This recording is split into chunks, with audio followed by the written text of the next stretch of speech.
Now, normally you would get some kind of elaborate sung intro because this is going to be an episode revolving around a musical. But it is wintertime, it's real cold, and I am kind of currently slightly congested. So if I sound a little fucked up, that might be it. You know, I'm on the mend, so I sound better, but I do not sound anywhere well enough to attempt a fucking Broadway belt. So we're just going to do a normal, calm intro for this one. Welcome to another episode of the Channel Chasers Podcast. Hopefully a wickedly good episode of the Channel Chasers Podcast. Of course, I am your host, Jay, and joining me as always are my two friends, Brian and Tony. How are you doing tonight, fellas? Doing pretty good. I'm alright. But yeah, so we are doing our follow-up episode to our big Wicked episode, which is honestly one of our better performing ones. I remember Wicked did very well for us. And you know, we've been looking forward to this movie for so long because we loved the first one. If you haven't seen our Wicked episode, future Brian, leave a card up here somewhere, and you know, don't forget to put it at the end as well. But you know, I will say we all loved it. The score is pretty fucking high.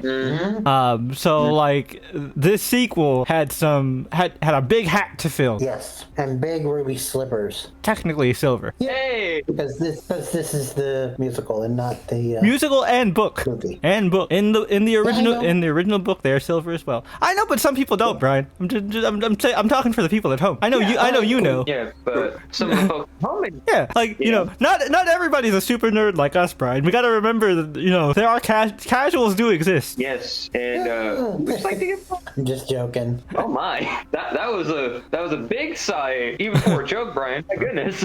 Right, man. But Undramatic like that. But yeah, so we will be getting into talking about Wicked for good and if it met our lofty expectations. But before we do all that, of course, we got to start our episodes as we usually do by first jumping right into the news with Brian. Take it away, Brian. Alright, so we have casting updates for two shows that we cover. Ooh. One Jay might have heard already. Okay. And that is One Piece Season 3. Oh, is this the Wapple casting? I heard about Wapple. Well, first of all, there are multiple casting things. Oh, involved. you said season 3. Wapple's in season 2. Yes. But yeah. Yeah. No, this is season 3. Well, first of all, everybody knew it was coming, but it was confirmed that for season 3, the actors for Chopper, Crocodile, Nico Robin, and Miss All Sunday, actually. She's not Nico Robin just yet. Yeah, I know, but she's most popularly known for that name. Yeah.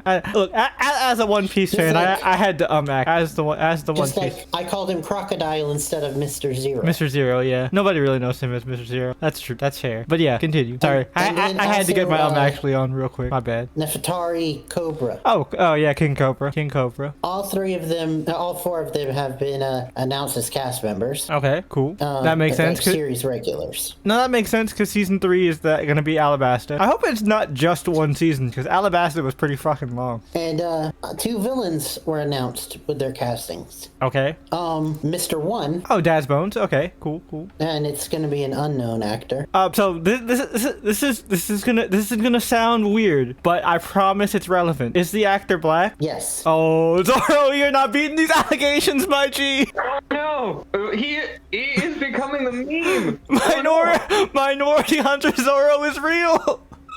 Oh no! Oh my god. Because the Baroque Works guy he killed in the live action was also black too. Remember when he had? I remember that. Oh shit, Zoro, you're not beating these allegations, my guy. Holy shit.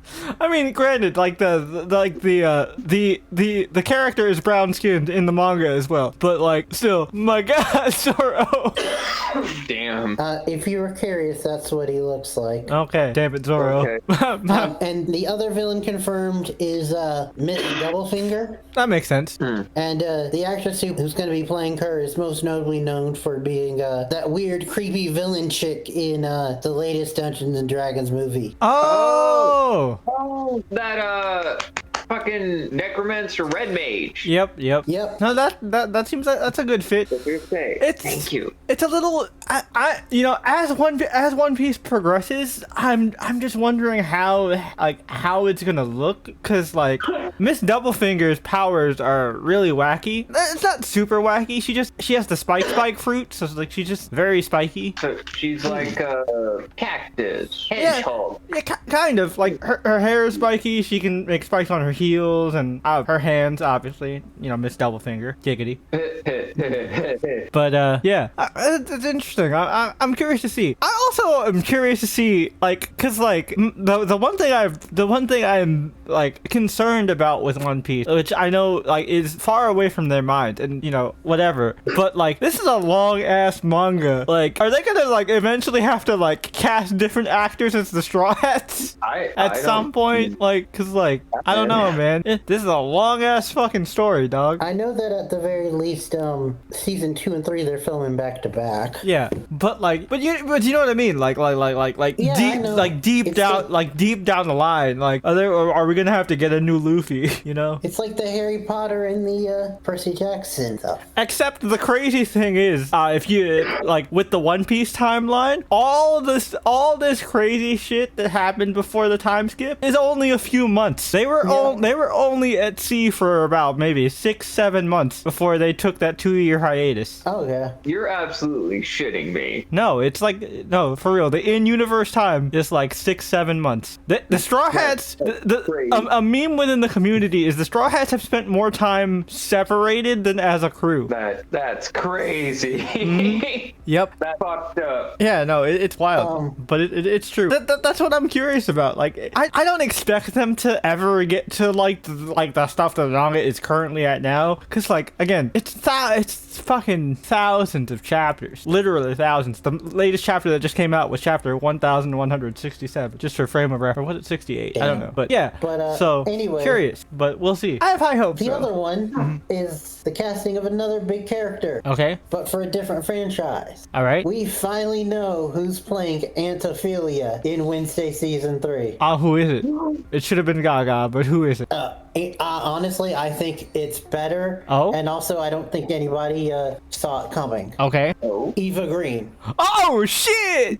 Eva Green. Oh shit! Eva Green is great. My God, Eva Green is so hot. Yeah. Which funny fact. She was in Penny Dreadful. Yep. And you know who else was in Penny Dreadful? Billy Piper. Oh yeah. God. And like I don't know. Eva Green always pops up, and for some reason Frank Miller really loved Eva Green because Eva Green was in both 300, which yes is a Frank Miller comic. People, a lot of people don't remember that, but 300 is a Frank Miller comic, and Sin City. I believe she wasn't in the original Sin City, but she was definitely in Sin City 2, which not many people saw, but actually was still pretty fucking good. I enjoyed it as a fan of Sin City. And she wasn't in funnily enough, similar to Sin City, she wasn't in the original 300. Oh, she was in the sequel. She was in, yep.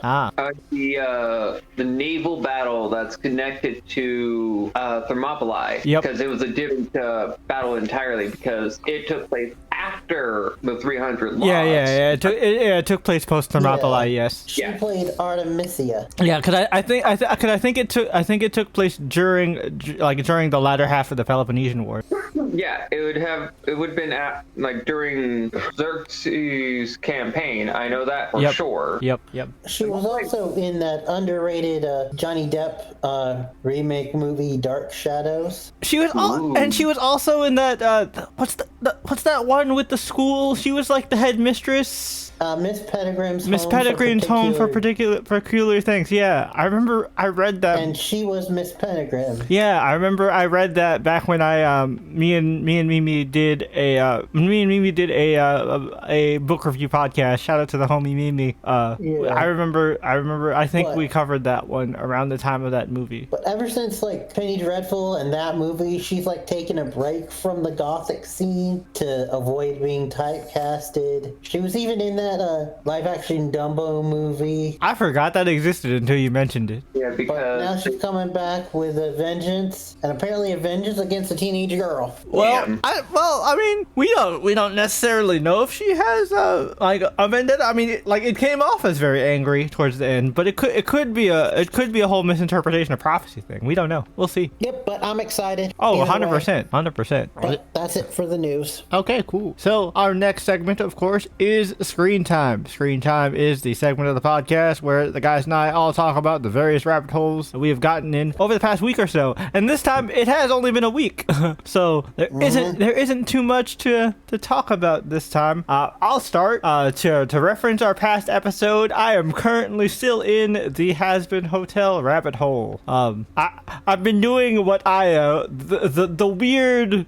the weird musical theater nerd thing that I did last time with the first season of Has-Been. That honestly, I blame Tony for getting me into this habit. I've been looking up season 2 songs in other languages. Oh yeah. Hey, can't help but actually like to listen to some things in other languages. Okay. They don't slap as hard. The only one that I want to point out that is really good in other languages is Easy. Maybe it's because it's my favorite song, but Easy in Spanish, fucking that shit is beautiful. But also Easy in Japanese sounds really good. Listen to Japanese yet, but I listened to Hear My Hope. Piss, a love song. Yep. Love in a Bottle, and Brighter. Nice. I'm not the biggest fan of Brighter in Japanese. It's because Vox's Japanese voice actor, his singing voice just doesn't hit it quite right for me. No, I feel that. Ooh. I feel that. I mean, it was great for Stayed Gone because you can really hear like the kind of TV-isms, but I think the way the voice actor sings just kind of hits a part of my ear where I'm like, no. I will say, Gravity slaps in any language. That is true. I did listen to Gravity in Japanese. Gravity in Japanese is great. Oh my god, yeah. And if you guys are curious, just shameless plug for our own shit. We are putting out a new content piece where we are ranking the Has-Been song. So hopefully by the time you see that, by the time you see this, that a video will already be out. But if you haven't seen it, go check it out. Yeah, but speaking of Has-Been in Japanese and all that, I told you that recently they've been releasing like behind the scenes of songs. They released the behind the scenes of Clean It Up. Nice. The actress Kimiko Glenn singing that song. Yeah, I want to see that. I want to see that. Whatchamacallit? The other stuff. I watched Has-Been live on Broadway because they posted the full performance, and it was great. Now, granted, they did do mostly songs from season 1, which I mean I'm not gonna complain about. I love season 1 songs. Although the fact that Keith David wasn't there, they didn't get to do Loser Baby or Love in a Bottle, crying shame. But they did do like some of the iconic slaps, like Happy Day in Hell, of course, is what they opened with. They did Hell's Greatest Dad. I don't remember if they did Stay Gone. I know they did a couple season 2 songs. They did Vox Populi, which again, that song was made for Broadway, so that was perfect. They did Vox Populi, they did Gravity, and they did Piss, a love song. Nice. Which you mentioned it off camera, but I do love the fact that they did when they did Hell's Greatest Dad, they instead of doing Memsy. Yeah, they had Moxie show up. They had Richard Horowitz. It's me, Moxie. That was great. Because he's apparently really big behind the scenes. Like, when Vivzie came to him and, like, shared her vision, he was like, all right, bet, I'm gonna help you. And, like really went hard into it. Nice. I think he's like the you mentioned he's the vocal director for both shows. Yeah, I believe so. And he's like very like committed to his job. And apparently, part of the reason why Vivzy keeps getting these like Broadway people is because he knows about their existence because he's a big Broadway fan. That makes a lot of sense. I think he's been on Broadway before, at least off Broadway. I feel like I remember hearing about that. But one other fun thing that I want to bring up is like when after Poison was performed by Angels actor Blake, the commentary from I think it was two of the actors who did Valentino and somebody else. I think it might have been Vox as well. But they were doing like kind of like Stantler and Waldorf style commentary, and they were like, "Man, you got to give it to Blake for being so good that somehow a large majority of the audience is sexually attracted to a man who sounds like this." And they do that over the top like 1930s fucking Chicago, New York gangster accent, and it's so funny.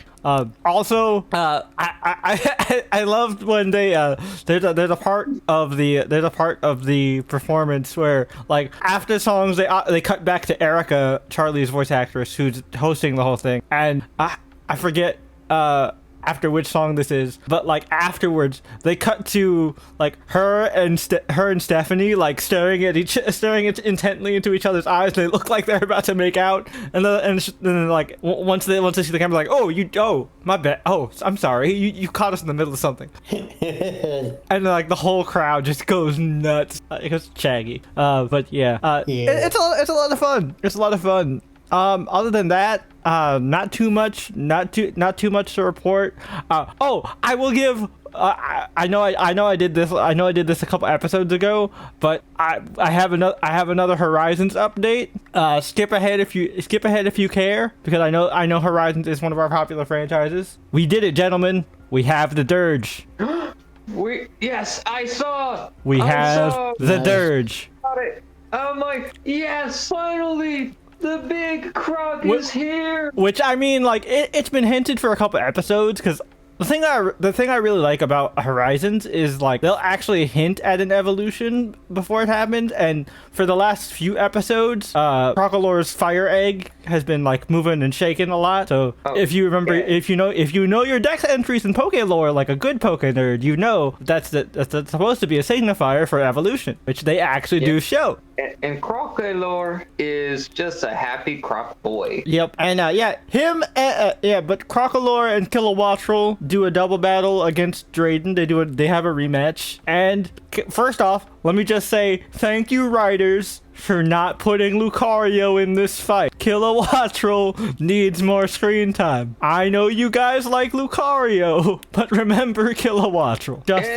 Justice for Kilowattrel. From what I saw of the, if I noticed correctly, what was I about to say? I completely forgot. But point is, Drayton had an impressive double battle team of Kingdra. Yeah, Kingdra and Archeladon. Yeah, it was Kingdra and Archeladon, and Roy and his boys got really clever with how to take down Kingdra. I will say, I'm not gonna obviously do a play-by-play of the battle, but they were very clever with how they took down Kingdra. And Kilowattrel has a really cool moment where he takes the hit for Crocolore and kind of gives him a "you got this" kind of look before he passes out. And he's being fired up now by his homie. His spirit is ignited. The egg hatches, and we get the Dirge, which I like how Skeledirge looks in the anime art style. He's more friendly.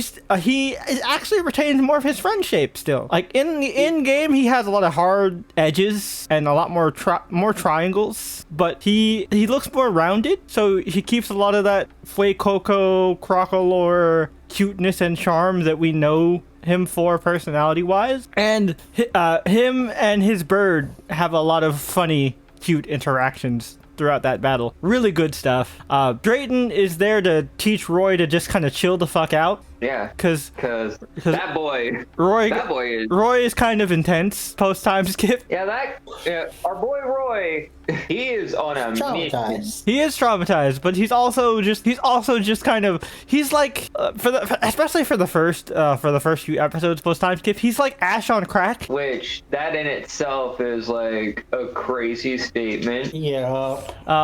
But like Drayton, he sees him as a little brother, and he's like, hey, bro, relax. Just take a second, breathe, focus on what's around you, and listen to your Pokemon. Maybe let your Pokemon figure stuff out. And Roy actually does that. He takes a back seat, and Kilowattrel and Crocodile at the time are the ones that come up with the strategy that actually take down Kingdra. Like, Roy kind of just cheers them on and actually starts singing, which he has not done in a long time. It's been a long time since Roy has actually sung in battle, which is his whole thing, which I missed it. So I'm glad it's back now. Mm-hmm. Roy's starting to return to form, and I'm happy. So like, I promise I'm not gonna give you Horizons recaps for every new Horizons episode now, but only for big evolutions, like the most important moments. And like, since we're all Team Coco here, I had to share that we got the Dirge. Mm-hmm. Exactly. So I felt an obligation as a fellow Coco stan. But yeah,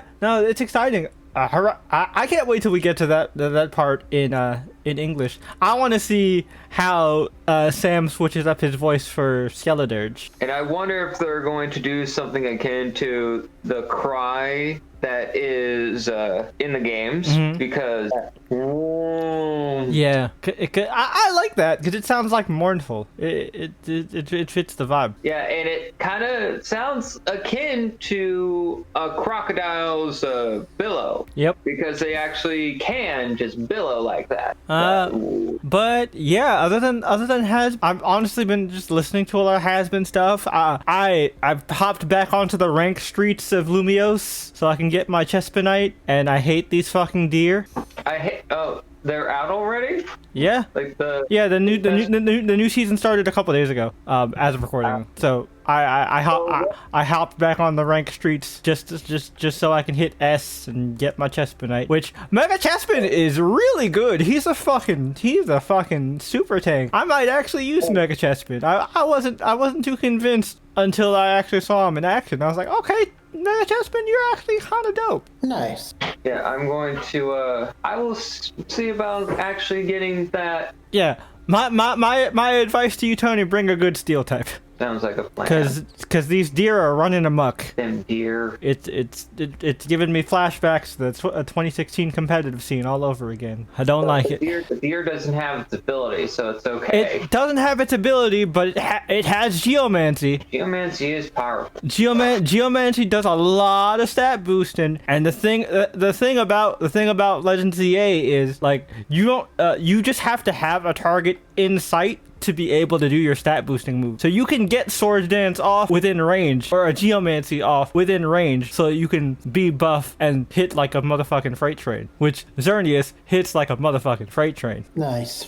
It's not nice if you're on the other end. No. Nice that you can hit like a freight train to fight it. Yeah. No, yeah. You got to bring a good steel type. Fucking, get yourself a good old Skarmory. I've seen does really well. I personally am using a Metagross because I finally got myself a shiny Beldum after multiple days of scouring Lysander Labs. If anyone is curious or anybody actually cares, the 3-man team I'm currently running in ranked right now are Cerebro, my shiny Metagross, Kageyama, my shiny Greninja, and it flips between Gandalf, my shiny Delphox, or I might throw in Cersei, my shiny Gardevoir. It all depends. It all depends what I'm feeling. Because like Gardevoir works in a multitude of situations. So does Greninja. So does Delphox. But it also depends on their strategies.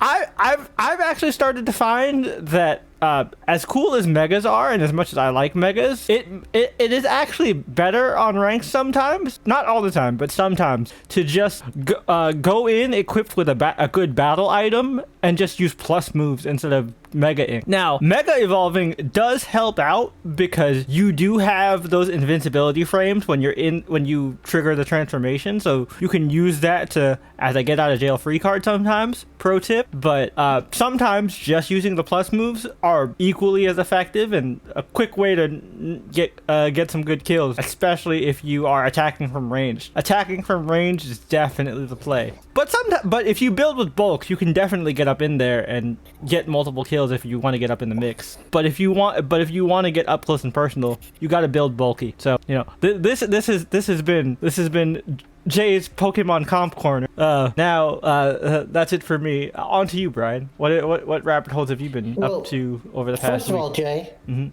did you not watch the latest Critical Role? Oh yeah, I did actually. I forgot to talk about it. Yeah. We could share this one. Yeah, go ahead.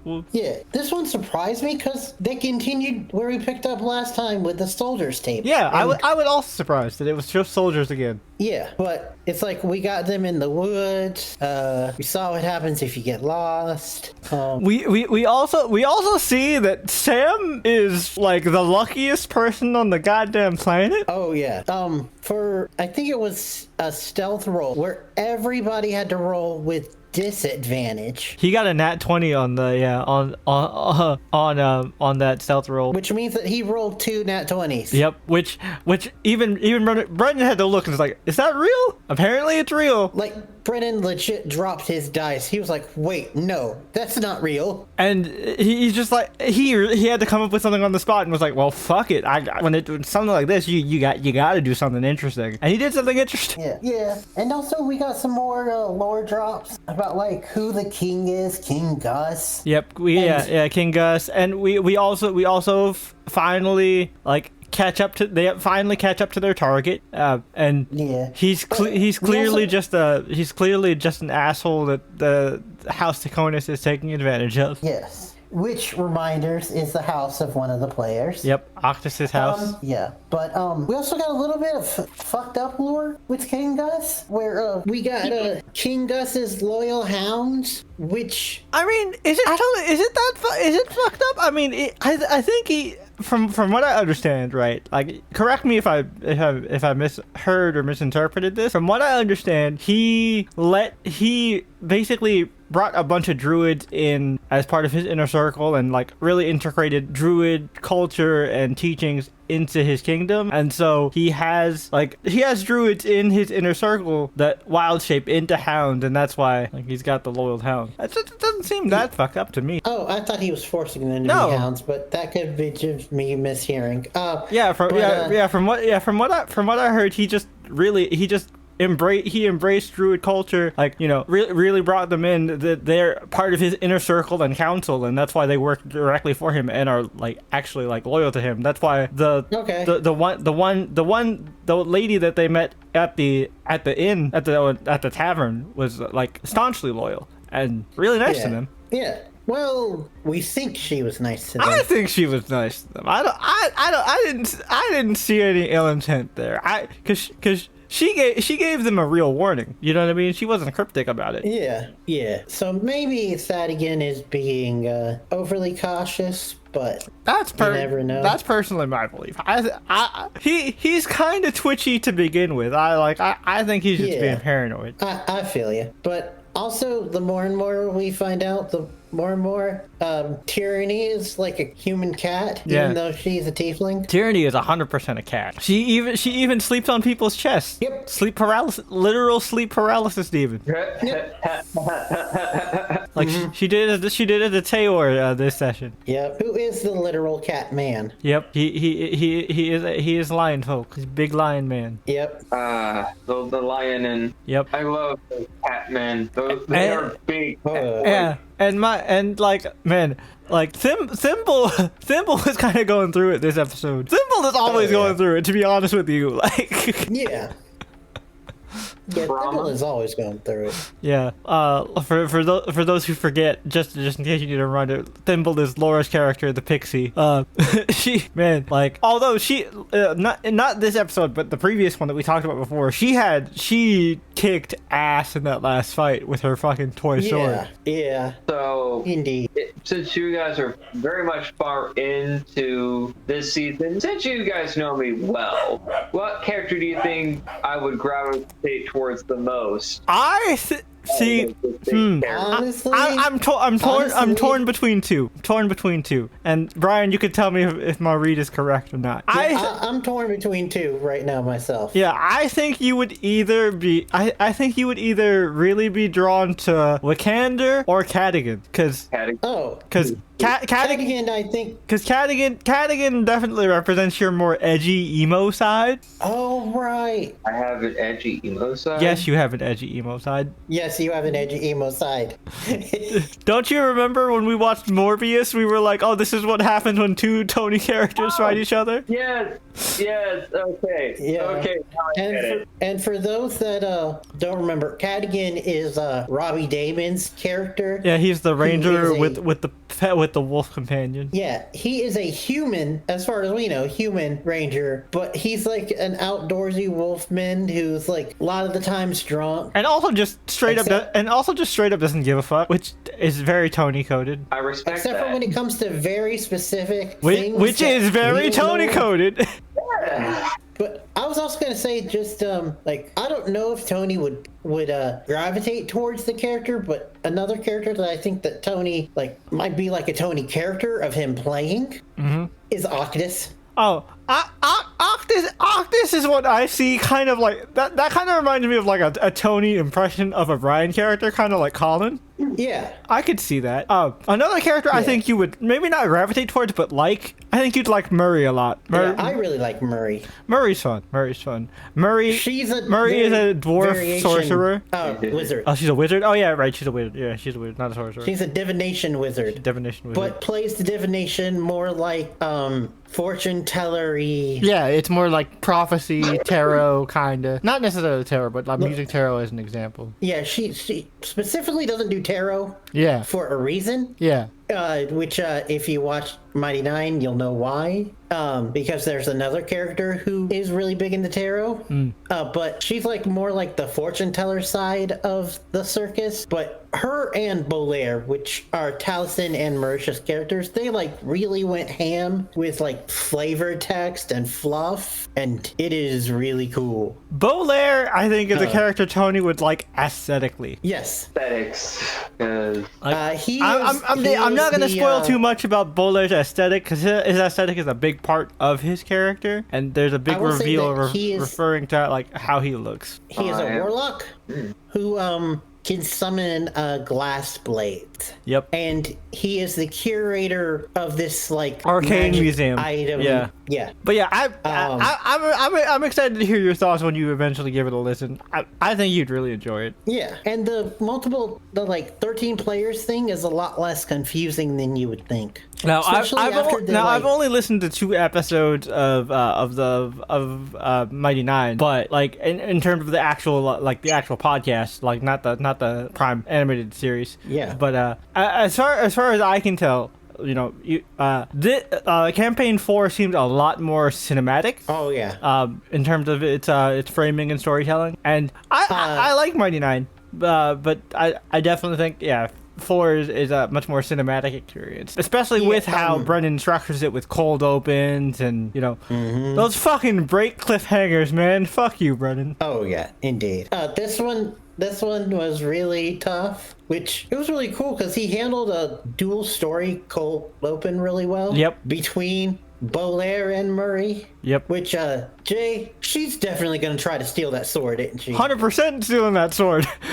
There's not even a question in my mind. She's taking that sword. That one character. Oh, yeah. Yep. Oh, yeah. That's Chekhov's gun right there. Which, that is another interesting thing about this campaign as a whole, is 4 of the characters, which make up I forgot what they were called, schemers team? Yeah, it's the schemers. The one with Baudelaire, yeah, that's the schemers. Yeah. All 4 of them, their D&D characters, have actual factual 9 to 5s. Yeah, so their whole job, right, among this coalition, we'll call it, is that they're using their jobs and various places of influence and intelligence networks to find info to help with the other group. Yes, and supposedly try not to cause waves. Yeah, right, sure. But Murray just can't help herself. I was gonna say, yeah, sure, Murray, sure. Very low key. Which it's funny though, because Marisha said that when playing Murray, she is like fully 100% channeling her own mother. Like, no, when the confrontation Murray had with the dean, I was listening to this at work and I had to keep myself, like, luckily I was in the exhibit by myself at the time, but I was like, I had to keep myself from like guffawing. Just so fucking funny. Yeah, because Brennan is really working the message cantrip this season. Oh yeah, it's fun. It's fun. I always treat Critical Role like a stage play, like a radio play, and I think that's the best way to enjoy it, folks. Like, don't take it too seriously. Like, treat it like a stage play. Also, Jay, maybe to explain something that has been an element of Critical Role since like the very beginning, that you might be like missing by like just listening to it.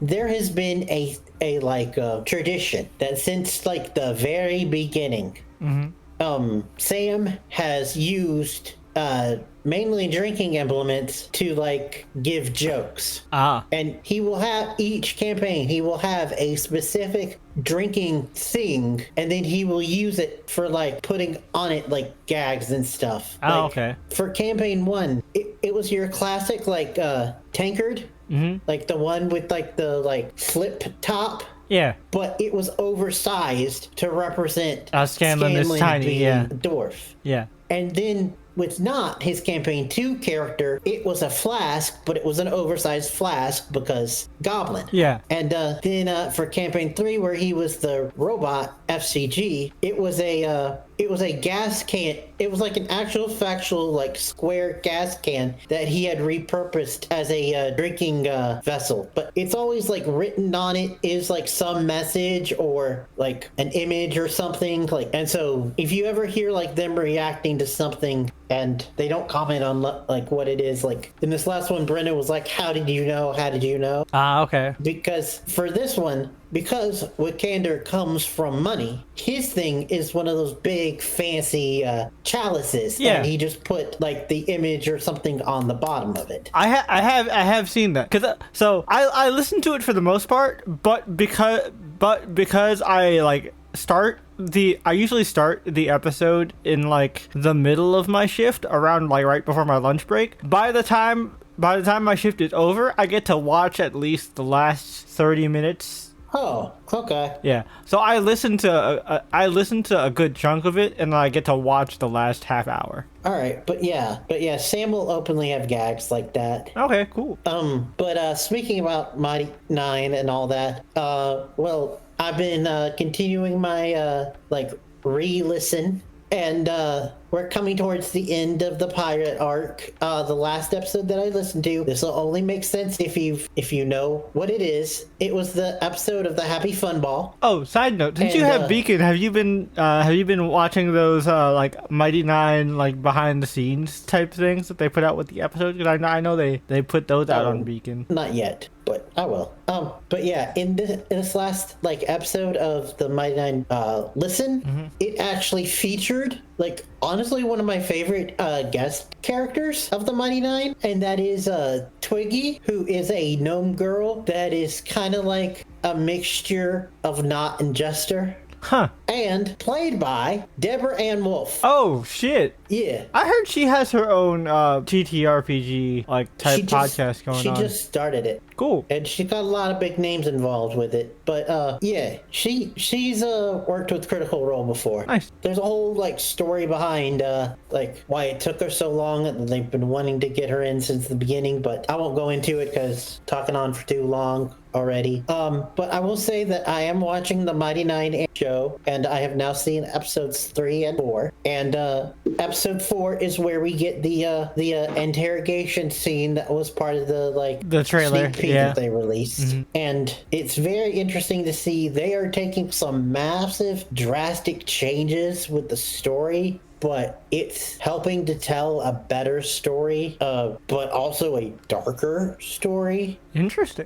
Than in the campaign. Also, we are getting introduced to characters a lot earlier than we were in the campaign, but to like better tell a story. Because it's also just like, you know, if there are like prominent NPCs or villains in a TTRPG, you can't just like pause the table for the DM to monologue. Yeah. So here we actually get more time with the villains and prominent NPCs. It's really cool and interesting to see. I think that's all I can say without spoiling. They are handling Molly's story very interesting. I'll say that. Okay. Which Molly is the tarot card person that I was alluding to earlier. But on top of that, nothing really. I did watch another episode of Tojima Wants to Be a Common Writer, which this is the one where we got backstory about the restaurant owner and learned more about his brother, who is just as like intense and into the sauce as Tojima is. Like he even dresses like him, Jay, where he's got like the full, you've seen that iconic outfit of Kamen Rider, Yeah, where it's the dude in all black leather except for a long white scarf. He wears that, and this new character is like as intense as Tojima into like the sauce, but he's like, I don't need to wear a plastic mask, I just embody him every day. Oh, that's nice. That's a good flex. Good flex. That's good. I respect I respect that a lot. I respect that a lot. Yeah. I'm not- Although he's just equally as crazy as the rest of the main cast. No, And very subjective term. yeah, exactly. I mean, I don't We're know. all a little crazy. I don't know the way David described this last time. They do all seem a little fucking crazy. Oh yeah. We basically have a one of our main characters is like a I guess you could say a switch on a yandere. Elaborate. I have an image, but I want to see if this image lines up. She will physically fight any woman that her man talks to that she even gets an inkling might like him. Okay, or he might like her. Okay, that's just yandere. I was. What's the switch? Yeah. What's the switch part? The twist part is part of the plot. Oh. Yeah. Okay, never mind. Okay, I was like, Yeah. I was like, that just But, sounds like a yandere. Where's the twist? But okay, if it's part of the plot, never mind. But also the other twist is that they're actively together already. Oh, well, I mean, if you look, some people are mentally ill and like yanderes. Well, he Shout doesn't out- know that she's a yandere. That's doubtful. I'm pressing Yeah. I'm pressing X right there, buddy. But anyway, also the latest episode that I left on a big cliffhanger, which is gonna lead to some really good action in the future. And then last but not least, another episode of Dirty Laundry. Some of the stuff included who lost their virginity on a dare. Oh, All right. one way of going about it. Yep.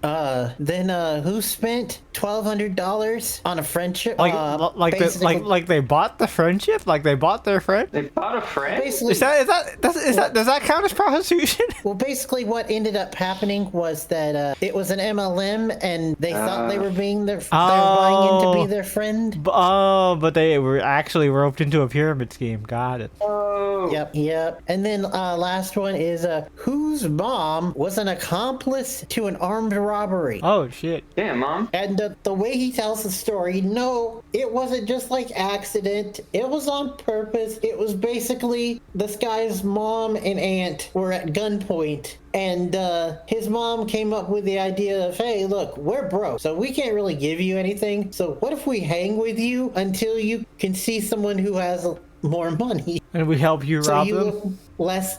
So you look less. Oh, less Conspicuous. conspicuous, so you can blend in, and then you can rob a richer person. But Right. apparently, even he got awkward with the situation and ran away. That's funny. Wild. But it's just like, no, she didn't just like accidentally participate. She actively was an accomplice. That's crazy. Yeah. Man, But yeah, for the most part, it's just mostly I've been like seeing stuff that I've already talked about, like Jay mentioned before. So I'm done. Before we hop to Tony, we don't have a This Week in Guam because really not much happened because most of our crew was not feeling the best. So a lot of people like left mid-session, or Tony left towards the end. We just kind of did some bird watching, learned more about the world and what not to do as future heroes. And we took a trip to Walmart. Some of the party went to Walmart. And they got free shit. And they met an Oni friend. Yep. But yeah, nothing major happened. Next week, or tomorrow for us, as of the recording of this podcast, is our first combat lesson, where our boy Shetland over here is gonna be fighting against the sexy Gorgon lady. So, yep. Very curious. Tony has had some very good luck. We shall see how long this luck persists. Audibly knocks on wood. I couldn't because Greg took my wallet. I mean, like, sure, but like your luck in combat scenarios has been pretty fucking good, is what I mean. Also, I don't know if I would call that a negative for you because he never actually ended up spending. Yeah, I was gonna say it is lucky because he also didn't actually spend anything. He stole your wallet, but he didn't use anything. So it's really a win for you. Yeah, that is a win, but my wallet's still missing. No, he gave it back to you. No, He gave it back to you. You just didn't notice. Oh. Yeah. Okay. No, he gave it back to you. Yeah, you were. I think you had left by then. But yeah, he gave it back to you.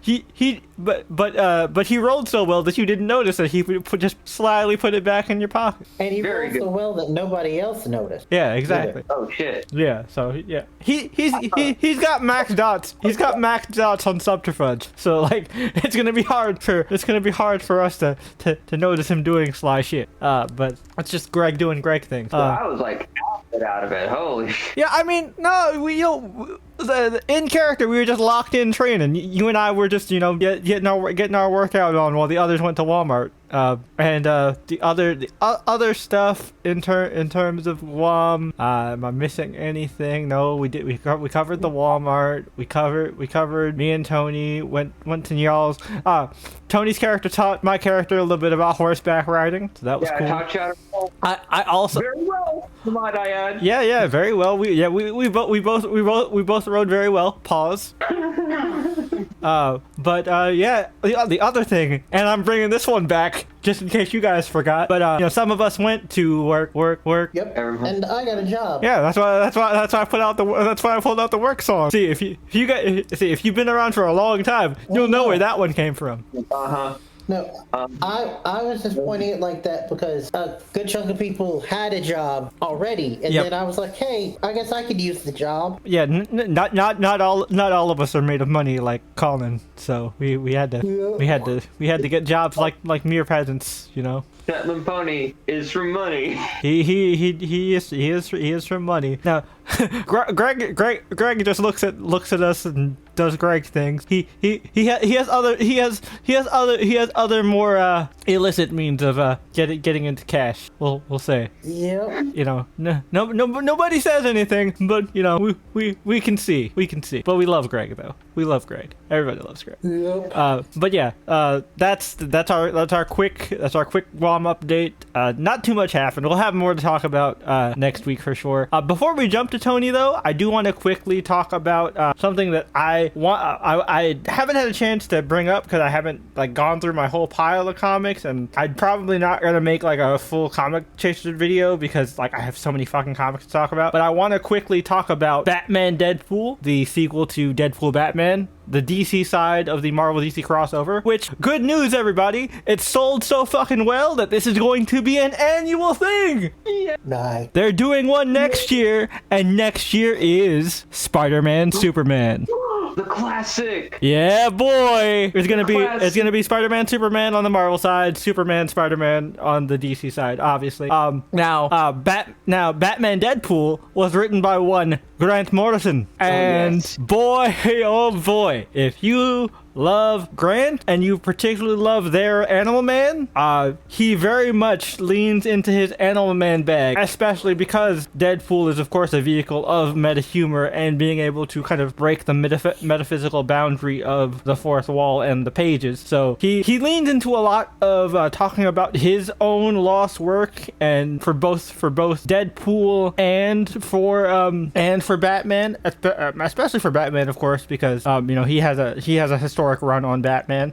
But something that he also kind of points out, and he actually talked about this in interviews, is that at least for Grant's end of this crossover on the DC version, they specifically say that the Deadpool that is in this version is the Ryan Reynolds Deadpool. And the reason for that is because who was the main villain in the recent smash hit movie Deadpool Wolverine? Cassandra Nova. None other than a Grant Morrison creation, Cassandra Nova. Yes, exactly. Who also, if you look at Cassandra Nova, yes, she looks like Chuck, but also she kind of looks like Grant. Grant is also a bald man. Oh, bald person. They use they them pronouns. A bald person. But yeah, the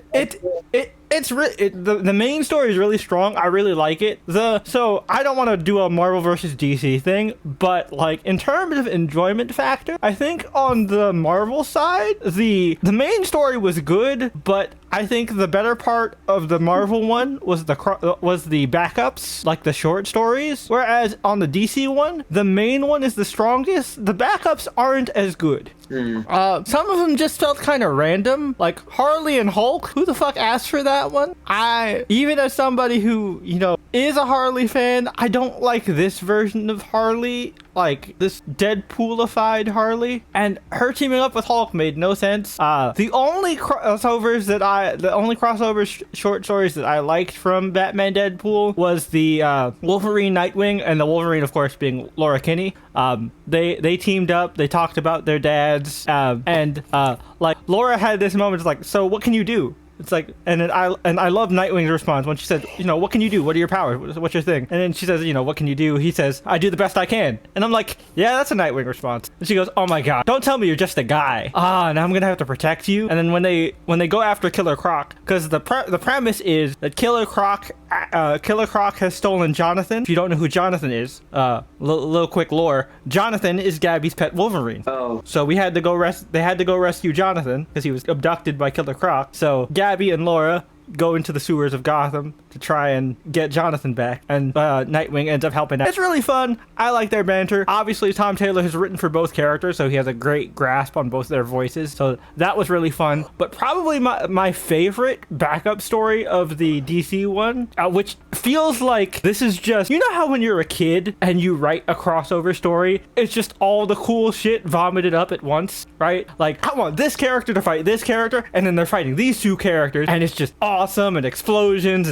that kind of thing. When you're a kid and you're doing that kind of imaginative storytelling, right? Mm-hmm. That's what this was. Mm-hmm. And this story was called A Magician Walks into a Bar.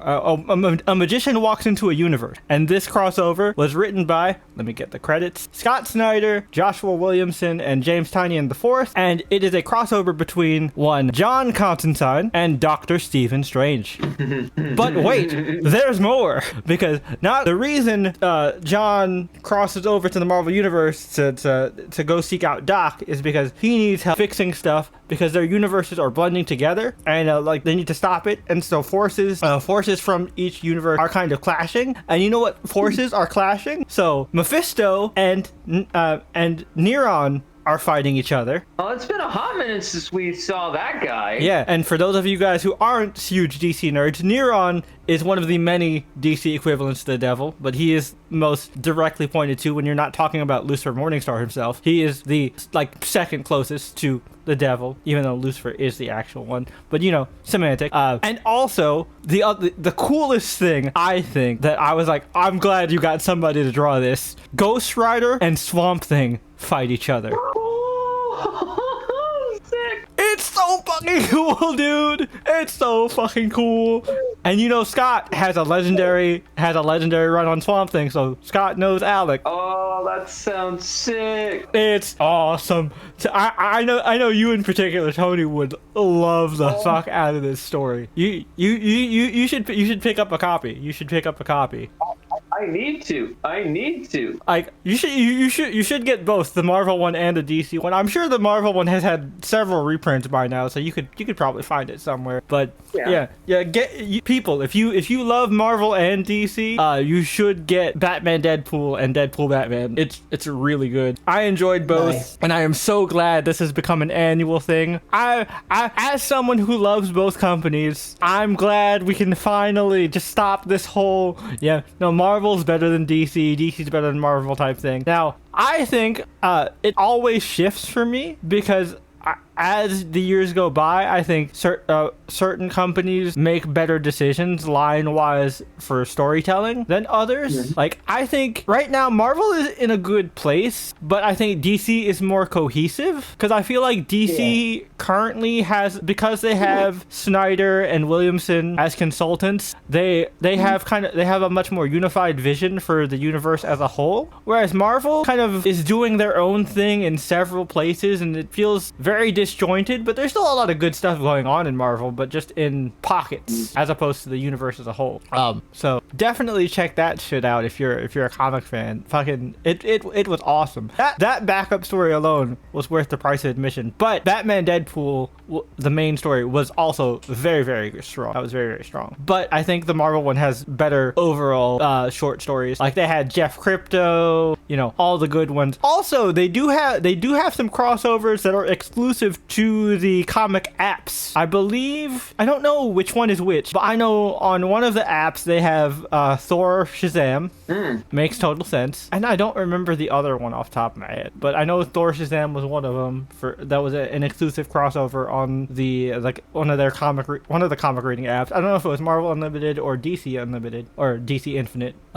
But which I think is funny that DC uses Infinite, Marvel uses Unlimited. But neither here nor there. But yeah, I just wanted to cover that real quick. But yeah, now for real this time.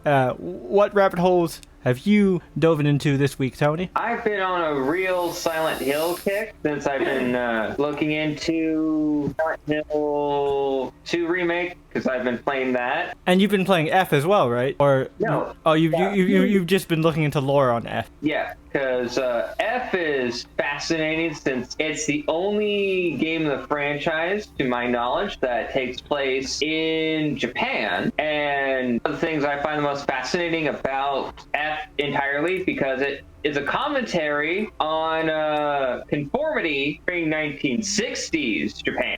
And one thing, since I wanted to find more Silent Hill games on the PlayStation Network, I was able to find one that came out in between 2 remake and F, called Silent Hill: A Short Message. Oh, is that the one Kojima did? Yeah, this is a smaller game in basic terms, to where it is set in the mindscape of a protagonist named I can't think of her name. Anita. Where Anita is in this villa in Germany going through a lot. And especially since the story touches on topics of self-deletion. Ah. Yeah, because she's going through Silent Hill because her friend Maya told her to go to this villa. Yeah, it deals with themes of bullying, self-deletion, and child abuse. Ooh. It is a fascinating, twisty, turny tale, and I am here for it. And it's told from the perspective of you're looking through Anita's eyes. So you're walking around this twisted villa, just not being able to run, to defend yourself. You just have a cell phone in your hand, and that's it. Oh, dang. Yeah, it is messy, and I'm here for it. But that's pretty much it for me. Okay, cool. So now we are going to jump to Trailer Talk. Trailer Talk is, of course, the segment of the podcast where our boy Brian has gathered together six brand new trailers, at least as of the recording of this podcast. And this is the point in the video where if you're still listening to us, please do all the usual YouTube things. Hit that like button, hit the hype button, which now exists on desktop version now that we've been made aware. So hit that hype button. I actually have figured out what the hype button does. It actually does further push the video into the algorithm so it gets seen by more people. So yeah, please hit that hype button. It would be really appreciated. I think it's only around for like the first day or so when a video is out.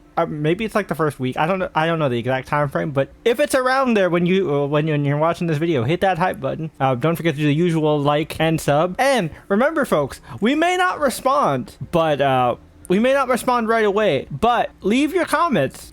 Now, I will say the reason we don't respond right away is because one of the main reasons my first channel got yeeted into the ether was because I responded apparently too fast, and YouTube thought I was a bot. So I try not to like respond to comments like that because I don't want to, especially because it's not just me and it's the whole team's work. I don't want our all our hard work to get yeeted into the ether. So we'll at least like heart your comments if we see them, but like we do read the comments. Yep. So definitely do all the usual YouTube things. We really appreciate. But yeah, take a second to pause this video. Click that link in the description that Brian has prepared for you to take you to that playlist, and we will be back after we watch those trailers for ourselves, and then we will be giving you our quick reactions to those trailers. But until then, please enjoy this word from our non-existent sponsor. And we're back. Okay, solid batch of trailers so far. No big standouts, but all really good. I mean, it's that time of year. There's not going to be that much. I mean, especially towards the end of the year, for sure. You know how many I had to like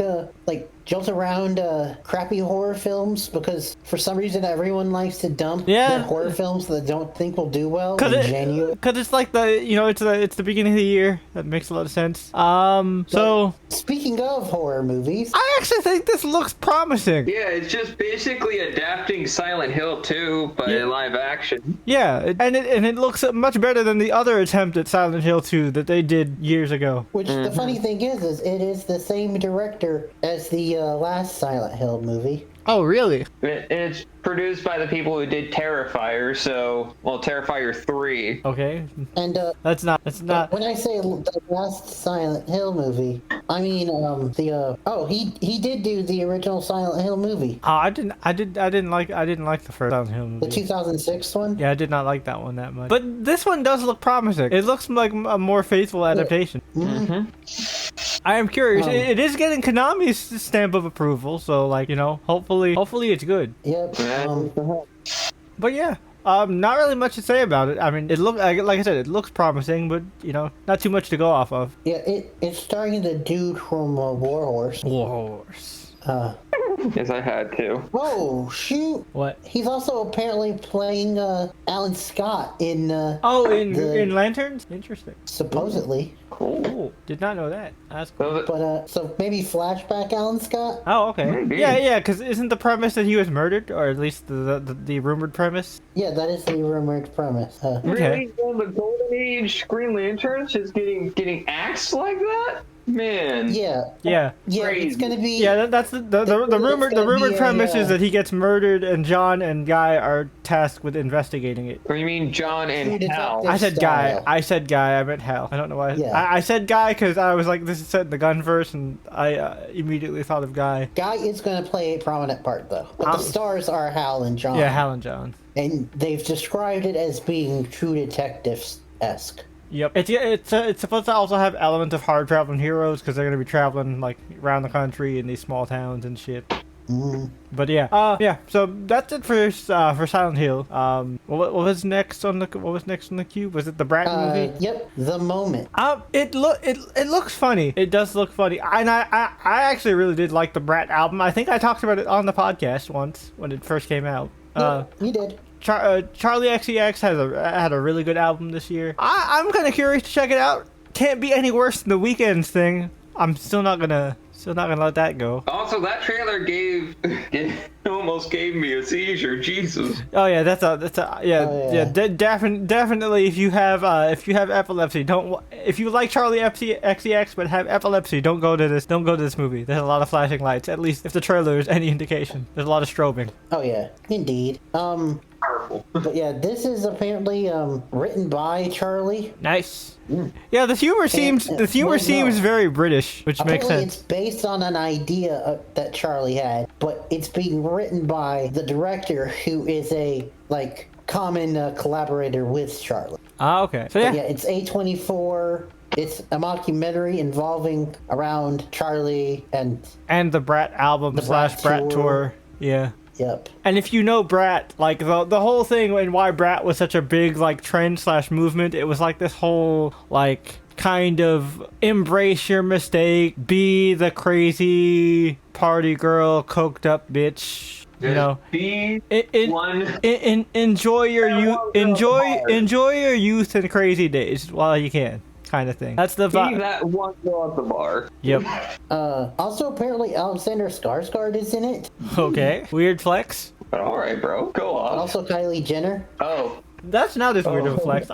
I'm sure they're friends. That makes sense. Yeah. Yeah, but anyway, it seems weird, but might check it out. Yeah, But won't be rushing to go see it. It's not. It's definitely not something we could cover on the podcast because there's not really much to talk about No. with it. But I might check it out just to see as a fan of the music. Yeah, I think that's the whole theme for this. Pretty much. For this batch of There's trailers. only one that I actually am I think I actually want to see this in theaters. Well, two, but one is because I'm a theater nerd and I want to see that. But Yeah. we'll get to that when we get there. But another movie that we're a little iffy on, but might see eventually, Dead Man's Wire. That's the one that I'm actually kind of I might want to see this in theaters because I thought it was the other. I thought it was the Glen Powell one. Oh, I didn't even think about that. Maybe so. There's 3 on this list. The Glen Powell one as well. But no, this one has a very interesting premise. We are making fun of it, but I honestly think I like these kind of movies. It reminds me of stuff like John Q, Phone Booth. Yeah, this one is actually based on a real life story, though. Oh, nice. Wasn't John Q also based on a story? On a real It life? might have been, but yeah, this is about Tony Kurtzitz. Yeah, he has a shotgun pointed at a man's neck that's set to trigger off of a dead man's wire. In real life, he was a resident of Indianapolis, Indiana, and had fallen behind on mortgage payments for a piece of real estate. This was in the 70s when he took a mortgage broker. When a mortgage broker refused to give him an additional time to pay, he became convinced that the guy and his father wanted the property, so the property's value had increased and could be sold at a high profit. And he claimed that he had proof of this writing. But anyway, so that's loosely based on this, but our kidnapper is Bill Skarsgård. Yep. Performing his weird off creepy performance, but as a normal guy. Yep. It's a man that has reached his limit. And the radio host that is kind of also playing hostage negotiator is played by Coleman Domingo. Oh yeah, this cast is stacked. The guy that he kidnaps is Decree Montgomery, who was Billy on Stranger Things, but also Jason in the 2017 Power Ranger movie. Yep. The detective is Carrie Elways. Nice. And the greedy father of the kidnapped dude is Al Pacino. Yep. Oh man, it looks interesting. This one, I'm not entirely sold on seeing it in theaters, but it looks really interesting.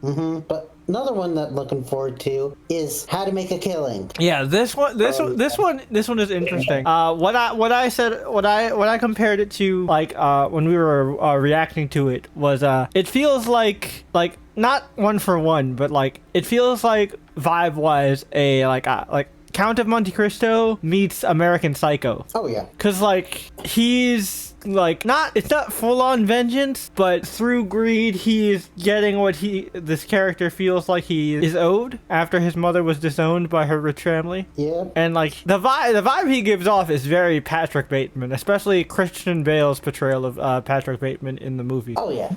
Which, fun fact, the original musical American Psycho was Matt Smith's first role post Doctor Who. When it made its rounds on the London theater circuit. Oh yeah. Which was also a musical done by RAS, Roberto Aguirre Sacasa, the famous and or infamous writer showrunner behind Riverdale. Oh no. Oh, when that guy was on point though. Oh yeah, no, like, look, I've talked a lot of shit about Riverdale, and I have a love-hate relationship with Riverdale, and a love-hate relationship with Roberto Aguirre Sacasa. But when one thing he knows how to do is make good musicals. The musical episode of Riverdale, even if it is nonsensical, is usually the highlight of the year. Also, if you look at it, when Riverdale started to go downhill was when he started spreading himself too thin and was doing multiple different TV shows. He was suffering from Ryan Murphy syndrome. Yes. Where I think Ryan Murphy had too many projects going on, like Brian said, and much like how Riverdale, unlike Murphy, Riverdale didn't suffer a tragedy, which caused him to want to distance himself from the project. But because he was working on so much stuff, he didn't get to spend as much time with Riverdale, and so Riverdale kind of slipped off the rails. Which, by the way, quick side note, because I didn't mention this in the news a couple weeks ago, but it was announced that American Horror Stories is finally coming back. Oh, nice. But and the next season is going to be like featuring all of his regulars except for one new person, and the new person is the one that interests me. Okay. Well, I say new person, but she's worked with him before in a different show. Ariana Grande. Oh, nice. That's dope. But anyway, back to How to Make a Killing. So the history of this is kind of interesting because it is loosely inspired by a 1949 film called Kind Hearts and Cornets. But that film itself was loosely based on a novel called Israel Rank, the autobiography of a criminal, a 1907 book. Interesting. So it's a very interesting history, but the movie itself looks great. This movie, it's got Jessica Henwick in it, which is great. It gives me kind of a Knives Out vibe with with the cast. Like aesthetically, it reminds me of like Knives Out and White Lotus. Yeah, but definitely not cringe for that White Lotus. This time, at least we just get to see the rich people get murdered, and we don't have to deal with their bullshit. Oh, yeah, exactly. Well, I'm saying less cringe. So apparently, they are in the trailer, but Topher Grace is in it. Oh, cool. Zach Woods is in it, which, if that name doesn't sound familiar to you, he was Gabe on The Office. He's also one of the guys from Silicon Valley. Oh, cool. Very funny guy.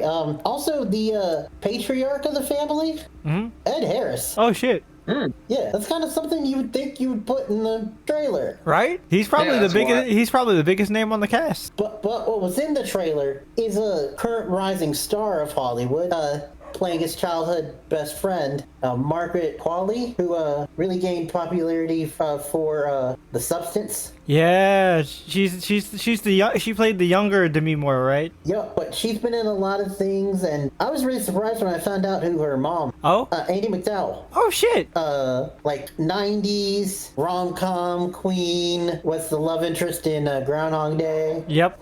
Yep. But anyway, back to this film. It looks interesting. I think I can safely say that we're all probably going to watch it, not as, podcast. Yeah. No, I think it's definitely worth checking out. Yep. Also, same could be said, but it's more of a niche for us. And that is Merrily We Roll Along. Oh, I am 100% checking this out. So I am a Stephen Sondheim nerd. I love Stephen Sondheim. He's one of my favorite writers, composers of all time. And, he is one of the forefathers of the modern American musical. And why I say that is Sondheim is important because he is a composer and writer who transitioned from big spectacle musicals to musicals with not to say that those big spectacle musicals didn't have any substance, but to subject matter that actually spoke to real life issues. You know, it's why, you know, people from the Sondheim family tree are people like Alan Menken and what is homie's name who did Little Shop of Horror with Alan Menken? Why am I blanking on his name? Shit, help me out here. Little Shop of Horrors. Remember. Shit, I don't want to lose my theater kid card for this, but like they're also part of like the Stephen Sondheim tree, and as well as is it Howard Ashman? Howard Ashman, thank you. I was so mad at myself. I was like, he passed away during during the making of Beauty and the Beast. Super important to the Disney Renaissance. Yes, Howard Ashman and Alan Menken have directly cited Stephen Sondheim as a big inspiration. Is it Andrew Larson, the man who made Rent? Famously played by Andrew Garfield in Tick Tick Boom. He was a direct student of Stephen Sondheim, worked under him and stuff like that. He's even a featured character in Tick Tick Boom. Yep, and you know, for those of you guys who aren't theater people and don't know the name Stephen Sondheim, you know his work for sure. Yes, you know, he did Merrily Roll Along, which is actually a pretty underrated part of his work. But some of the more famous things that he's worked on were Into the Woods, West Side Story. And you know, several other big ones. He himself comes from the studied under Rodgers and Hammerstein, which those names should sound very familiar, even if you don't know theater at all. By the way, written guy was Jonathan Larson. Jonathan Larson, my bad. I said Andrew Larson because of Andrew Garfield. Yeah, my bad. Garfield, yep. Yeah, Jonathan Larson. Yes, thank you. But Merrily We Roll Along is very interesting. A lot like a bunch of Sondheim's works. When it was originally released, people didn't get it and it flopped. A lot of Sondheim's works actually flopped pretty hard on their initial release. But Merrily We Roll Along is especially weird for the time because it is not a chronological story. It hops around between different periods within these characters' lives, and it does not tell the story in a chronological order. In fact, it actually starts with the ending, so there's that. It's really interesting structure-wise, just studying it from a theater story perspective. It's very good songs too, and the cast for this particular production is great. I mean, they got fucking Daniel Radcliffe. Daniel Radcliffe, Jonathan Groff, and one of the Elphaba. And again, if you don't recognize Jonathan Groff, you know Jonathan Groff because you seen Frozen. He was Kristoff, as well as King George III in Hamilton. And old school Lake fans will recognize him as Jesse St. James. Oh, good times. But yeah, and I will say that the meta behind putting this, and it's like, how the hell did I know about this? Is this actually played in front of our main topic today in the theater for me. Oh, nice. And I was like, oh crap, I definitely have to include intro. I'm a big Sondheim fan. As a theater kid and as a student of theater, I really look up to Sondheim as a storyteller, especially as someone who loves music and storytelling as mediums. Like, I gotta check this out. Oh yeah, indeed. And last but not least, Man versus Baby. This was fucking weird. Yeah. Maybe we're too American, because like I didn't get it. I mean, there were some parts that were definitely really funny, but like I was just kind of here like, all right, this just feels kind of lol random. Yeah. It's Rowan Atkinson. That's like his whole I know, yeah. But like, and apparently he wrote this along with one of the co-writers of Twins. Well, good for him. And he also wrote Twins, as in the Arnold Schwarzenegger movie. Yep. With Danny DeVito. But the dude also helped write Johnny English and okay. helped adapt How to Train Your Dragon, the original, and the first Puss in Boots movie. Oh, nice. But that makes so much sense. Yeah. That makes so much sense. This is a follow-up. It's a follow-up to a Rowan Atkinson thing that he did. miniseries called Man vs. Bee. Okay, so this is kind of like in the same vein of like the Edgar Wright, like how like Shaun of the Dead, Run Fat Boy Run, The World Ends Here are all kind of connected. No, Yeah. I think this is more along the lines of like it's starring the same character. Same character, but different, but new premise. Okay, so like a Borat kind of deal. Yeah, because if I'm not mistaken, I believe Man vs. Bee was one of those weird COVID projects. Oh, okay. Because it came out in 2022. But it was about a man who's down on his luck and finds himself house sitting for a rich couple, but then a bee shows up. And, like, while he's trying to fight the bee, chaos ensues. It turned into the mosquito episode of One Punch Man season 1. Oh no. But yeah, so apparently this is a follow-up to that. Okay. Oh, that explained why he was doing all the house he was house sitting at a fancy house. Okay. Yeah, but Maybe he was getting some shenanigans. Yep. And also he was using a champagne cork as a passy. Yeah. So apparently Man vs. Bee was 9 episodes. But Man vs. Baby will only be 4. Interesting. Oh. And they're 30-minute episodes. Okay, might check it. It might be like something on the same lines of like the Vince Staples show. We might just watch it just to see, and then talk about it on screen. Talk about it on screen. Which, Yeah, I'm here. by the way, we gotta sit down and watch the Vince Staples show season 2. I hear there's like a really cool like kung fu action sequence in it. Oh, sick. Interesting. I don't know what the context is because I didn't want spoilers, but my friend told me that there's a really cool action sequence in a Hertz rental car place. Of course. But we gotta check it out. That first season was really fucking good. Was that it in terms of the trailer? Yep. Okay, cool.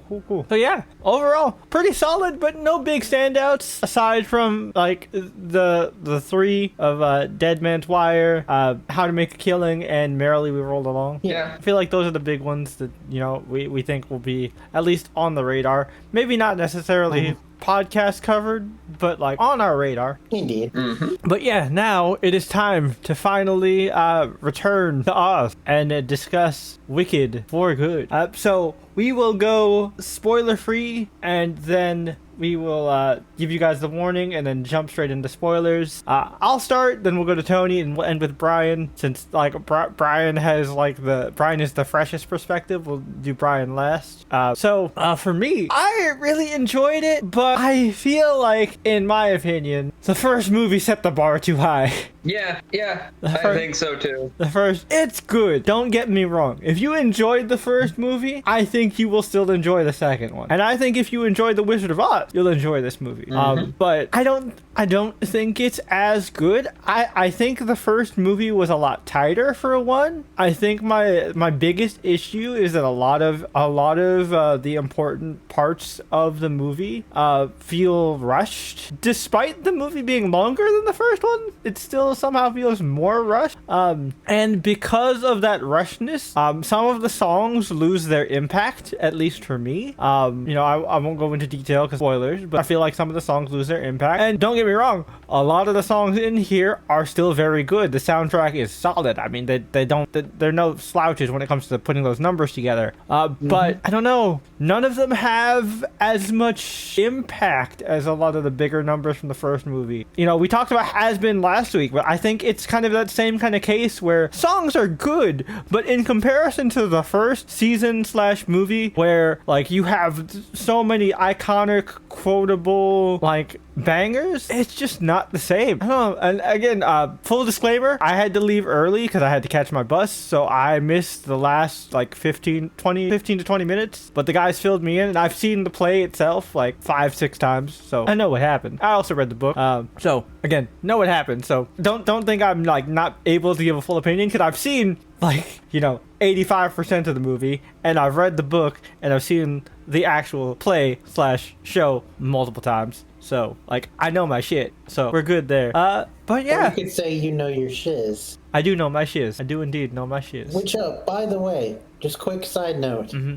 Saw some really good merch of someone else wearing some really good merch that I was kind of jealous of. I saw a dude wearing a Shiz Letterman jacket. Oh, that's cool as shit. Or cool as shiz. I'm gonna start using that as a replacement word now. We'll see if it sticks. We'll see if it sticks. Tune in next week to find out if it sticks. But yeah, I don't know. I like it. I like it a lot, but it's a high bar, man, and it just doesn't quite get there. Tony, how about you? Spoiler-free thoughts. It doesn't reach the bar that the first half did, but it's still very solid. The original songs were pretty good. Not as great as the, like, musical soundtrack. There are some performances that we'll get into later that are like, but serviceable. But overall, I love that Cynthia and Ariana in their bag. They're just here for it. Oh yeah, like, you know, their chemistry sold the first movie, but like it is real. It's really carried within the second one. And I think, you know, if we're gonna give any kind of compliments, like they really shine in this, like as a duo, even more so than in the first one, I feel. Absolutely. And one thing that I like is that if you were to watch both of these films as one, you would just get the full musical, and I think that would be the proper context for like this. Which, yeah, that's what that's what I think. That's what I think the thing is. I feel like we will be more favorable with it once we're able to watch it as like a kind of a Lord of the Rings extended edition type feel. You know what I mean? Yeah. Which Johnny and Chu has said that if it were up to him, he would re-release it as a 5-hour theater movie. I would sit there for 5 hours. Hell yeah, bro. I would do it. Don't scare me all the time. No, 100%. I'll buy the fancy popcorn bucket too. I almost bought the fancy popcorn bucket. There was a really cool like gold and emerald green popcorn bucket, and I was like, you're not gonna use it. You're just throwing money away. I know it looks cool, but you're just throwing money away. Don't do it. I didn't do it. I didn't do it, you guys. I showed restraint. Be proud of me. I showed self-control. Character development. Proud of you, buddy. Thank you. But yeah. This was a gotcha. Oh yeah. See, waifus weren't involved here. Listen. Gotcha is my kryptonite. You put waifus in front of me and then put a price tag on it. Then self-control flies out the window. Just ask Marvel Rivals. Oh yeah. But yeah. So, anything else, Tony, or do we move on to Brian?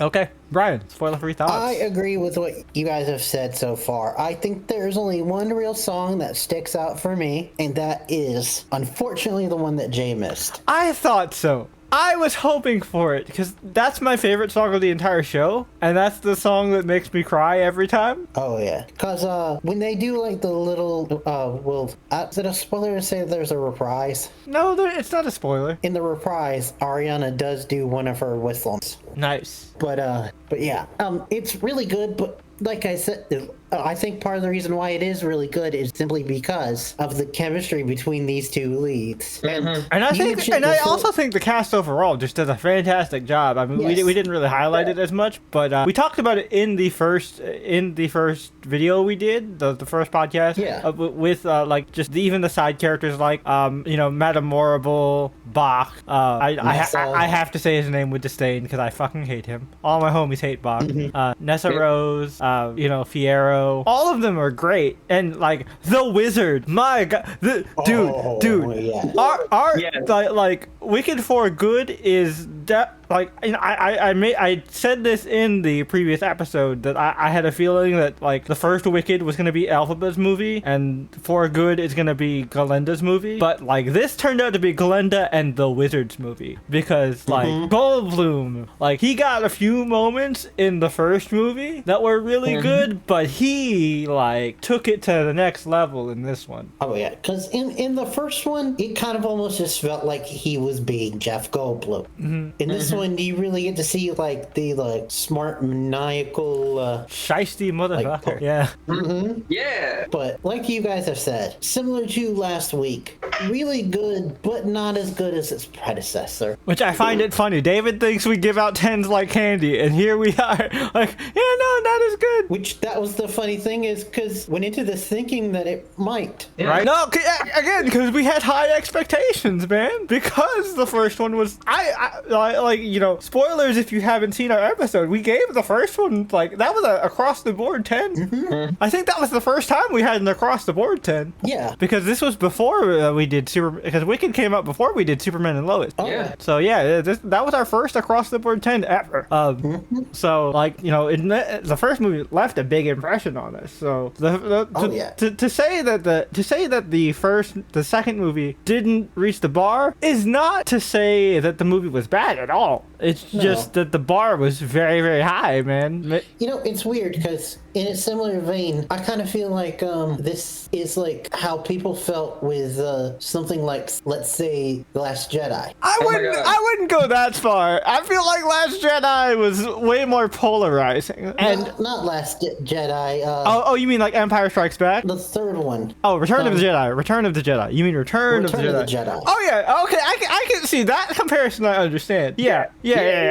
Now I'm with you. I just got my titles mixed up. All good. You can choose. You threw me through a loop because I was like, wait. Oh no. I feel like Star Wars fans universally hate that one. No, Return of the Jedi. Yeah. No, I think so for sure. Because Empire, you know, that is actually a really good comparison. Because Empire is the most iconic and I think the most beloved of the original trilogy. It of course has the Luke, I am your father moment. And it's the one that.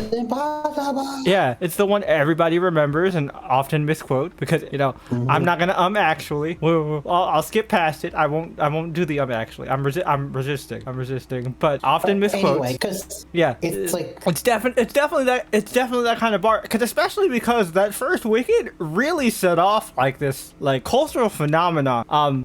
To the point where you know, we watched the honest trailers before we started recording this part again, and I agree, like it really kind of was like a theater kid renaissance. Like now everybody wants to be a theater kid. Everybody wants to be cringe along with us. You know, we were cringe before it was cool to be cringe. Exactly. But also, even still, the current naysayers point at the box office numbers. Exactly. Yeah. Look, don't underestimate the power and dedication of theater kid. Yeah, don't.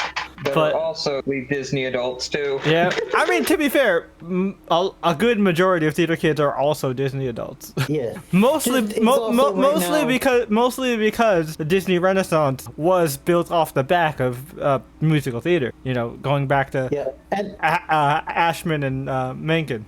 Yep. Which is also one of the things is currently I'd say a decent amount of Disney adults have like woken up to like the corporatism of Disney and Disney itself. Also, Disney adults have become jaded because Disney has delivered very lackluster musicals. Like again, the last good one was Encanto. Yeah. But yeah, so I feel like now we can jump into spoilers. So if you have not seen Wicked for Good, please do yourself a favor. Go watch the movie. It's great. We don't think it's as good as the first one, but it's still going to be a good time, especially if you enjoyed the first one. You'll still get a lot out of it. Oh yeah. But yeah, so now it is time to talk about spoilers. All right, so first off, like I said, I feel like a lot of it is rushed. The part that after seeing it, I really do think it should have been a trilogy, because I think the second movie should have focused entirely on Elphaba's fight against the wizard. Yep, you know what you do. You know what you do. Go ahead. Make the first movie about Elphaba, make the second one about Galinda, and make the third one the wizard. Yeah, that would have been great. And I think it would have given a lot more of the concept, like room to breathe, and also like more time to adjust to tonal whiplash. Because in the first one, now you know this is how the show and the book are done as well, right? Where in the beginning, in the first act of the book and the first act and a half of the show, it's bright, whimsical. You're in magic school, yay! You're magic college, woo! But then you're woken up to the realities of the world, and your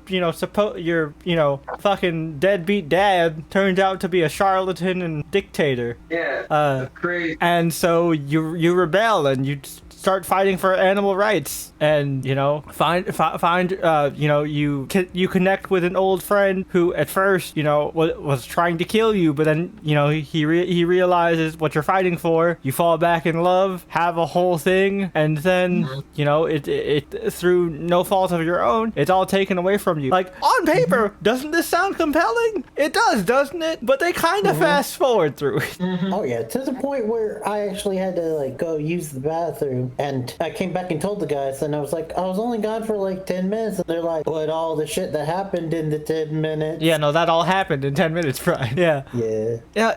And I'll let Tony speak to this, because Tony had this specific complaint, but because we don't get time to sit with and develop some of these connections and relationships, some of the songs don't hit the same. Yeah. And so I will pass it to Tony. Yeah. My major complaint is that my favorite song in the entire musical, As Long As You're Mine, doesn't hit because the dynamic between Fiyero and Elphaba just wasn't there. It's not that they don't have chemistry, because the chemistry was clear, because they do a little bit of setup for As Long As You're Mine in the first movie, right?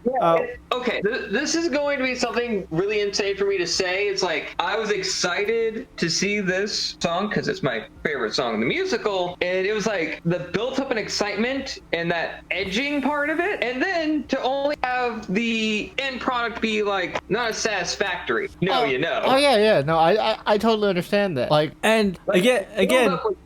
Good build-up, but then again. Yeah, but the delivery is very lackluster.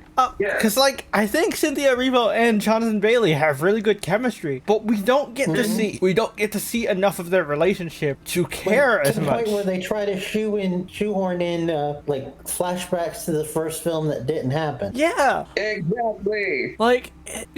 If you had an actual full movie on Elphaba's rebellion and fight against the wizard before Dorothy shows up, then we could actually see her meeting Fiyero while fighting off the wizard's goons, and then him at first thinking that she's lost her mind and turncoat, believing the propaganda, but then her actually having a conversation with him like she does in the book, and he's like, oh my god, so you haven't changed at all. And they have that exchange in the movie, right? But it's so fast. It's just a blink and you'll miss it line, right? Or the speed wall. Yeah, and it's just... And the scene where, I don't know if you, because you probably didn't get to see it, Jake, but the scene where he finds out the truth about Elphaba was just so quick. Which scene?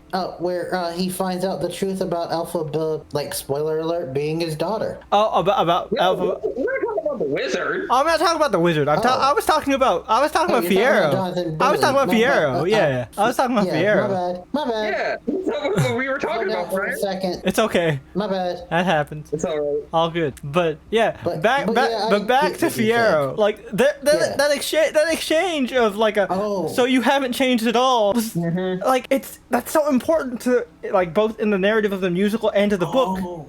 Yeah. It's because I get what you're saying now. It kind of confused me. Yeah. No. The scene. You know what the thing is?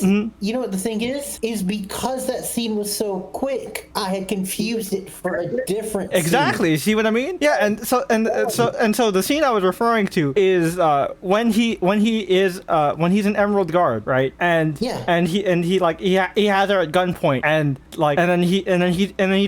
he turns on his cohort, and then they have that conversation. It's so you haven't changed at all, and it's you should have known that I never did. It's important because both in the book and in the musical. Now, granted, in the musical they have a montage, right? And I don't know why they just have a montage in the movie. Movies do montages all the time, but in the book and in the musical they have a montage where they actually show Fiyero and Elphaba coming in contact several times and clashing, fighting, but never kind of like a misunderstanding of oh, she's evil, she's doing these things, and he never gets to actually before they get to talk, she bolts, and they never get to have this conversation until they have the conversation where they have that exchange.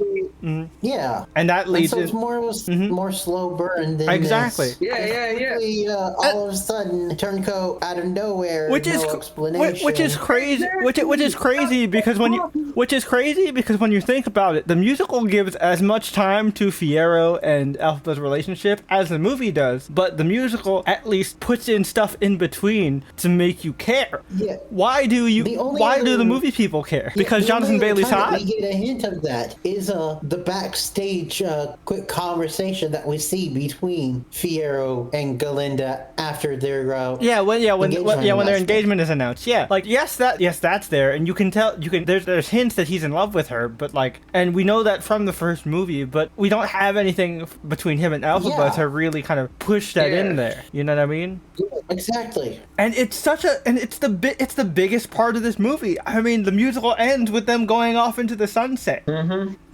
Like, so if you don't build up the relationship properly, was the climax really worth it? You know what I mean? Exactly. This sounds harsh, right? But I still think it's very good. I just think if they had just taken some time to, they could have cut some stuff that I think was unnecessary to give more time to this, and I think it would have made the movie a lot better. Also, they don't really show Elphaba's like fight for the animals, except for a few quick scenes. Like they show the big discovery scene, of course, under the wizard's chambers, and he finds the now speechless Dr. Dilliman, which is a super important scene. But other than that, and like her conversation with Gossabear or Delsabear.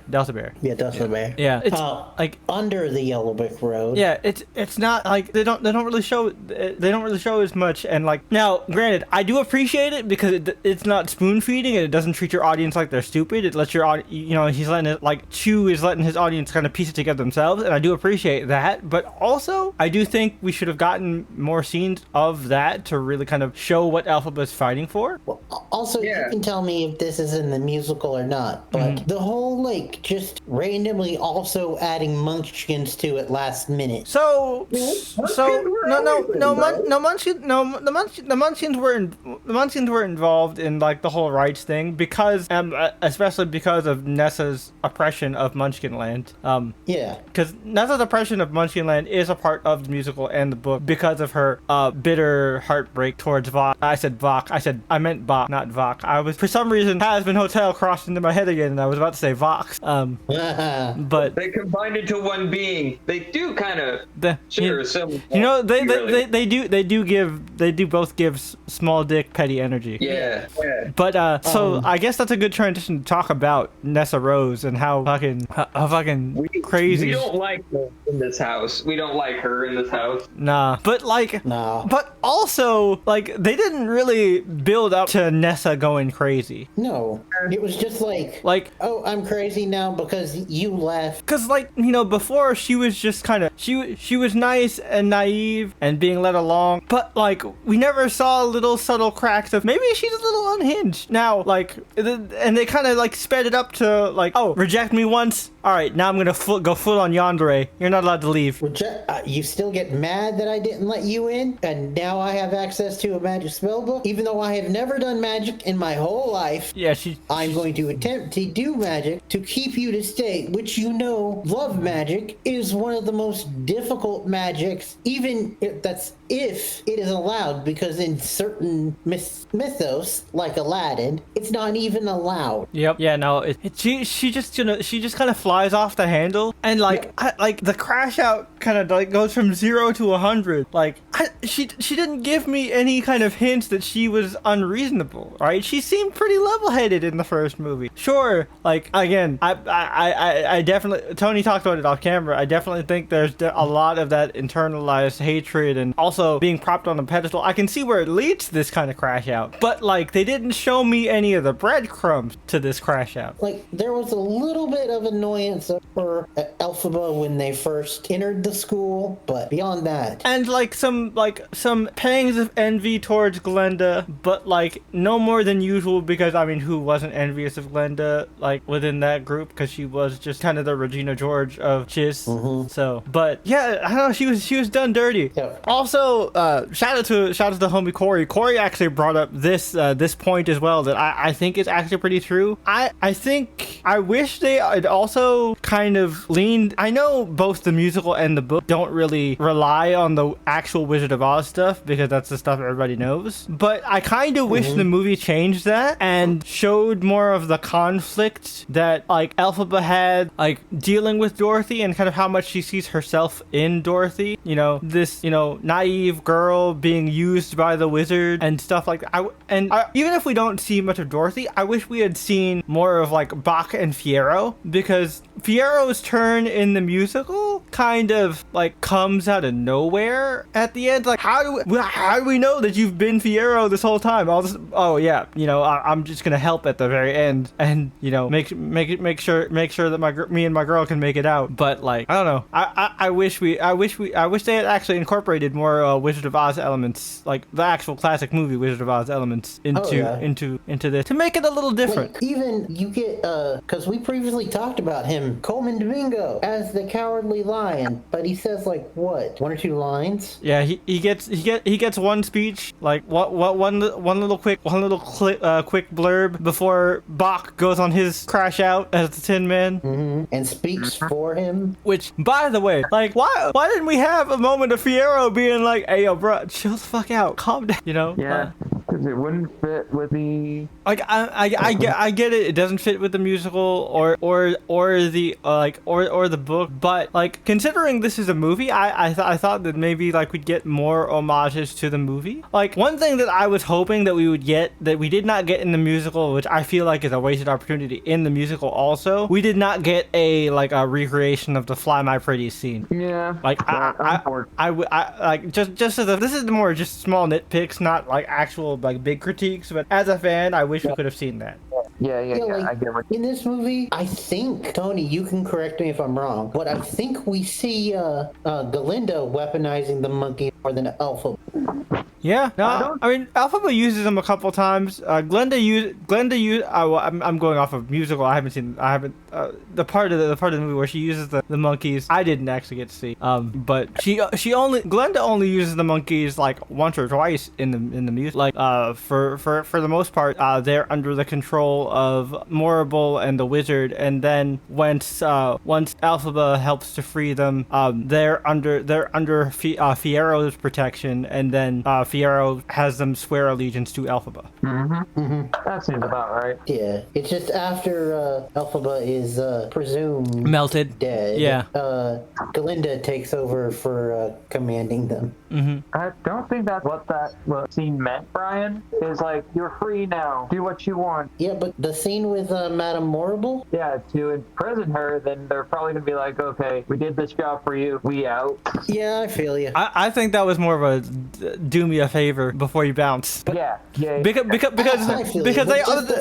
they also just don't like Madame Morrible, because they realize that Madame Morrible is the one that coerced Elphaba into casting the spell in the first place. Well, also she helped imprison them. Yeah. Oh, but yeah, I get what you're saying, but still, it's just like in general, the flying monkeys didn't have much to do. And they're such an iconic part of like the Wicked Witch's whole iconography. Yep. So much so that they're actually combined with stormtroopers and the Cosmo Yu-Gi-Oh archetype. Nice. Yeah. That's right. I remember. Yeah, you better remember the Cosmo. You better remember the Cosmo deck. I kicked ass with the Cosmo deck. Yeah. Cosmo Dark Destroyer ain't no fucking joke, man. Nope. No, it is not. But yeah. So now the moment of truth. Final thoughts and ratings. Oh, this is hard. This is hard. I do think it was really good, but it does not reach that bar. And there's just a lot that I think was good, but could have been so much better. So because of all that, I'm giving it a solid 8. It's an 8. Very good. But 9 is where we get into great territory, and then 10 is like the damn near perfection that the first Wicked got. And I don't think it hits either of those. So I'm sticking with a solid 8. Tony, what about you? That's kind of the boat I'm in. Just an 8. An 8.5 if I'm feeling up to it. It's like a toss-up, really. Oh no, I feel that. It's definitely like I think if we get like the opportunity for a full watch through, it'll get bumped to an 8.5. But as a standalone film, yeah, 8 feels right. Brian, final thoughts and ratings. Well, for me personally, we've established this in the past that I don't have as big a connection to the original as you guys. So I think the negatives hit just slightly a little less for me. Understandable.